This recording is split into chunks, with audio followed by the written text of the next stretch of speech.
मुगलिया सल्तनत के वैभव का वो दौर था जब दिल्ली और आगरा की गलियां इतिहास रच रही थीं। शहंशाह जलालुद्दीन मोहम्मद अकबर का दरबार अपनी शान व शौकत और बुद्धिजीवियों की उपस्थिति के लिए पूरी दुनिया में मशहूर था। एक शाम जब सूरज की अंतिम किरणें यमुना के पानी में घुलकर उसे सुनहरी बना रही थीं, बादशाह अकबर अपने महल की सबसे ऊंची अटारी पर टहल रहे थे। उनके साथ उनके सबसे प्रिय और बुद्धिमान वजीर बीरबल भी थे। ठंडी हवा चल रही थी और धीरे धीरे आसमान का रंग गहरे नीले से कालेपन की ओर झुकने लगा था। जैसे जैसे अंधेरा गहराता गया, आसमान में टिमटिमाते सितारों की फौज नजर आने लगी। अकबर अक्सर प्रकृति के रहस्यों में खो जाते थे। उस रात भी कुछ ऐसा ही हुआ। उन्होंने ऊपर देखते हुए एक लंबी सांस ली और फिर उनकी नज़र उन अनगिनत सितारों पर टिक गई जो मोतियों की तरह आकाश की चादर पर बिखरे हुए थे। अकबर के मन में एक शरारत सूझी, या शायद उनके भीतर का जिज्ञासु सम्राट जाग गया। उन्होंने बीरबल की ओर मुड़कर देखा, जिनके चेहरे पर हमेशा की तरह एक शांत मुस्कान थी। अकबर ने अपनी रेशमी आस्तीन को संभालते हुए कहा कि बीरबल, हमने सुना है कि दुनिया में ऐसा कोई सवाल नहीं जिसका जवाब तुम्हारे पास ना हो। हमारी सल्तनत में तुम्हारी बुद्धिमत्ता के किस्से आम हैं, लेकिन आज हमारे मन में एक ऐसा सवाल आया है जो शायद कुदरत के ही हाथ में है। बीरबल ने अदब से झुककर कहा कि जहां पनाह, ये आपकी जर्रा नवाजी है कि आप मुझ तुच्छ सेवक को इतना सम्मान देते हैं। हुक्म कीजिए, वो क्या सवाल है जो शहंशाह हिंदुस्तान को सोच में डाल रहा है। अकबर ने आसमान की ओर इशारा किया और बोले कि देखो इन सितारों को, ये कितने सुंदर और कितने रहस्यमयी हैं। क्या तुम हमें ये बता सकते हो कि इस विशाल आसमान में कुल कितने तारे हैं? हमें कोई अनुमान नहीं, बल्कि एक सटीक संख्या चाहिए। ये एक चुनौती है बीरबल, और इसके लिए हम तुम्हें वक्त भी देंगे, लेकिन अगर तुम नाकाम रहे तो तुम्हें अपनी हार स्वीकार करनी होगी। बीरबल जानते थे कि ये सवाल जितना सरल दिख रहा है उतना ही असंभव है।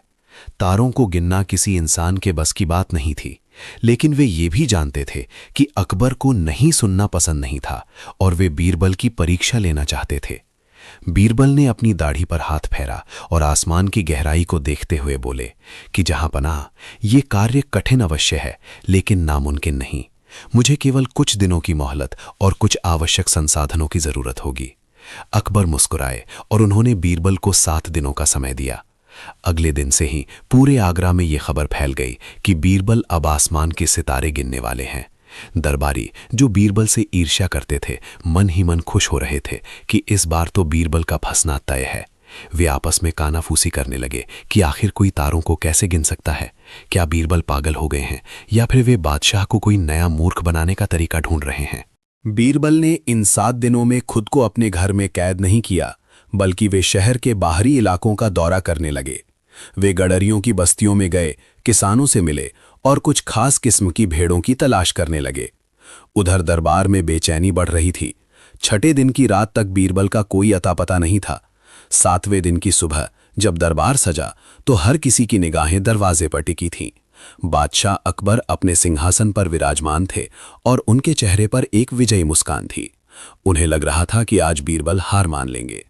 तभी द्वारपाल ने घोषणा की कि वजीर आजम बीरबल तशरीफ ला रहे हैं।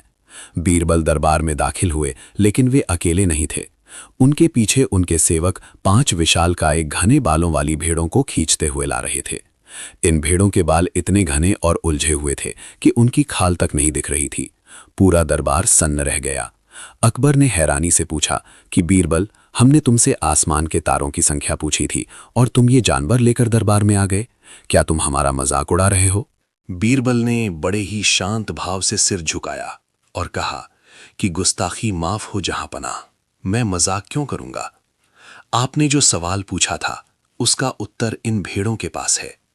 मैंने पिछले 7 दिनों तक कठिन गणना की है, खगोल विज्ञान के पुराने ग्रंथों का अध्ययन किया है और रात रात भर जागकर आसमान का अवलोकन किया है।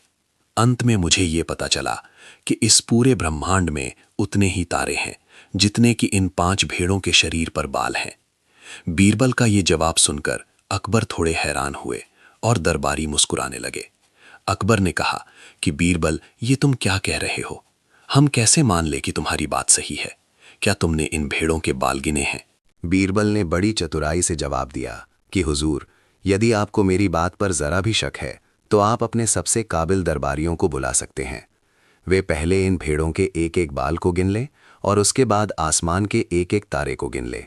अगर दोनों की संख्या में एक का भी अंतर निकला तो मैं अपनी हार मान लूंगा और जो भी सज़ा आप मुकर्रर करेंगे वो मुझे मंजूर होगी। बीरबल की ये बात सुनते ही पूरे दरबार में सन्नाटा छा गया। जो दरबारी बीरबल की हार का इंतजार कर रहे थे वे अब नजरें चुराने लगे। भला कौन था जो भेड़ों के लाखों करोड़ों बारीक और उलझे हुए बालों को गिनने का जोखिम उठाता, और अगर कोई बाल गिन भी लेता तो उसे आसमान के सितारों से मिलाता कैसे? ये एक तार्किक जाल था जिसमें बीरबल ने सबको उलझा दिया था। अकबर बीरबल की इस हाजिर जवाबी और बुद्धिमानी को देखकर अपनी हंसी नहीं रोक पाए। बादशाह अकबर समझ गए कि बीरबल ने एक असंभव सवाल का जवाब एक व्यावहारिक असंभव उत्तर से दिया है। उन्होंने बीरबल की पीठ थपथपाई और कहा कि बीरबल, तुम्हारी बुद्धि का लोहा मानना ही पड़ेगा। तुमने हमें एक बहुत बड़ा सबक दिया है कि कुछ सवाल ऐसे होते हैं जिनका समाधान केवल तर्क और बुद्धि से ही संभव है, न कि उन्हें सचमुच करने बैठ जाने से। अकबर ने बीरबल को कीमती मोतियों की माला और खिलत भेंट की। उस दिन के बाद से दरबारियों ने फिर कभी बीरबल की काबिलियत पर शक करने की हिम्मत नहीं की। ये कहानी न केवल बीरबल की चतुराई को दर्शाती है, बल्कि ये भी बताती है कि जब समस्या का कोई सीधा समाधान ना हो तो अपनी बुद्धि का प्रयोग करके परिस्थिति को अपने पक्ष में कैसे मोड़ा जाता है। आगरा की वो शाम और बीरबल का वो जवाब आज भी इतिहास के पन्नों में और लोक कथाओं में अमर है, जो हमें ये सिखाता है कि असंभव कुछ भी नहीं, बस नजरिया बदलने की जरूरत होती है। मुगल साम्राज्य के उस भव्य दौर में ऐसी कई घटनाएं घटी, लेकिन ये सितारों वाली चुनौती सबसे खास मानी जाती है क्योंकि इसमें ब्रह्मांड की अनंतता और मनुष्य की सूक्ष्म बुद्धि का टकराव था। बीरबल ने यह सिद्ध कर दिया कि संख्याएं केवल कागजों पर नहीं होती, बल्कि वे हमारे आसपास की चीजों में भी बसी होती हैं। जैसे जैसे समय बीतता गया, अकबर और बीरबल की ये कहानियां पीढ़ी दर पीढ़ी आगे बढ़ती गईं। लोग ये समझने लगे कि बादशाह का मकसद बीरबल को नीचा दिखाना नहीं था, बल्कि वे तो बस अपनी ऊब मिटाने और बीरबल के नए नए रूपों को देखने के लिए ऐसे सवाल किया करते थे। और बीरबल, जो न केवल एक मंत्री थे बल्कि अकबर के सबसे अच्छे मित्र भी थे, हमेशा उनकी उम्मीदों पर खरा उतरते थे। आसमान के वे सितारे आज भी वहीं हैं, टिमटिमाते हुए और दुनिया को ये याद दिलाते हुए कि एक बार एक बादशाह ने उन्हें गिनने की कोशिश की थी और एक चतुर मंत्री ने भेड़ों के बालों में उनका जवाब ढूंढ लिया था। इस प्रकार उस चुनौती का अंत एक सुखद मोड़ पर हुआ। बीरबल की ख्याति दूर दराज के राज्यों तक फैल गई और अकबर का उनके प्रति प्रेम और भी गहरा हो गया। ये केवल एक कहानी नहीं है, बल्कि ये मानव मस्तिष्क की असीम संभावनाओं का एक उत्सव है। चाहे आसमान के तारे हों या जीवन की कोई बड़ी मुश्किल, अगर इंसान के पास बीरबल जैसी सोच हो तो वो हर मुश्किल का हल निकाल सकता है।